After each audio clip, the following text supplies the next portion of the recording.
The NFL Today on CBS Sports is presented by Ram Trucks, built to serve.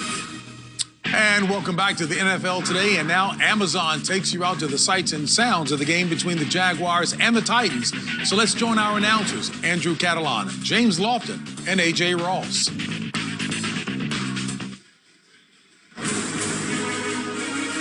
JB, thank you. Nashville has been a house of horrors for the Jaguars. Jacksonville has not won here since 2013. The Titans look to keep it rolling in their first home game of the season. And hi, everyone. Welcome to Week 2 of the NFL on CBS. Along with the Hall of Famer James Lofton, I'm Andrew Catalan. AJ Ross will join us as well. A big reason the Jaguars have not had success here recently is the big man at running back for Tennessee. Derrick Henry has owned the Jaguars. Sure, it's like getting in the boxing ring against somebody who has a great 1-2 punch, and that jab, Derrick Henry just comes at you. It works all over you. It'll work the body, it'll work the head, it'll work the ribs. Derrick Henry, he's there, he's constant, he doesn't tire out. Big, fast, strong. But that 1-2 punch, that second part of the equation, the knockout, well, wide receivers like to be part of that. So a good quarterback, wide receiver combination. Last week, Ryan Tannehill, 7 receptions by Corey Davis. Corey Davis has to be that knockout element of that 1-2 punch for the Tennessee Titans. And no A.J. Brown today. He is out with a knee injury. Meanwhile, Monday was a wild night for Stephen Gostkowski. 4 missed kicks, but he also hit the game-winning field goal. You know, a guy with such a storied history. You talk about potential Hall of Fame. Yes, he's all of that. And he got on the bus because he kicked the overtime game winner. Well, the Jaguars kicked off their season with a win over the Colts, and there was some Minshew mojo in that one. 3 touchdowns for Gardner Minshew. He only had 1 incompletion. He was dialed in that victory.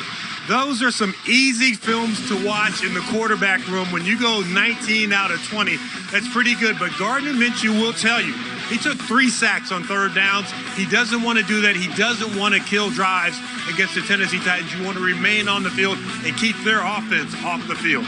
The Jaguars are the youngest team in the NFL, and with no preseason games, their performance last week is even that more impressive.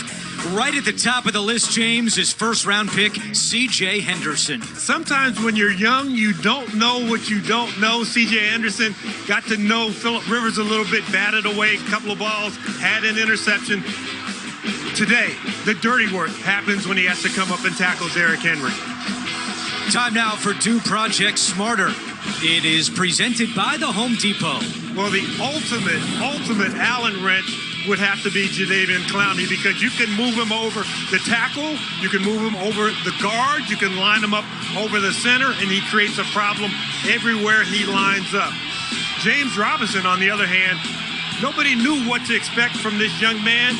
Well, they found out, they've watched him on film, he's going to have to produce once again. But for the Jacksonville Jaguars, you have to limit the big stuff. I'm talking about the big runs from Derrick Henry and those big explosive play-action pass games that they like. The Tennessee Titans play takeaway. When they were in the playoffs last year, 4 takeaways in the first couple of games. Those are wins.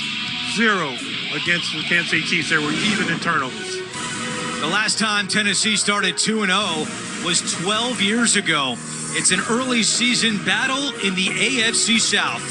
Titans and Jaguars coming up next on CBS.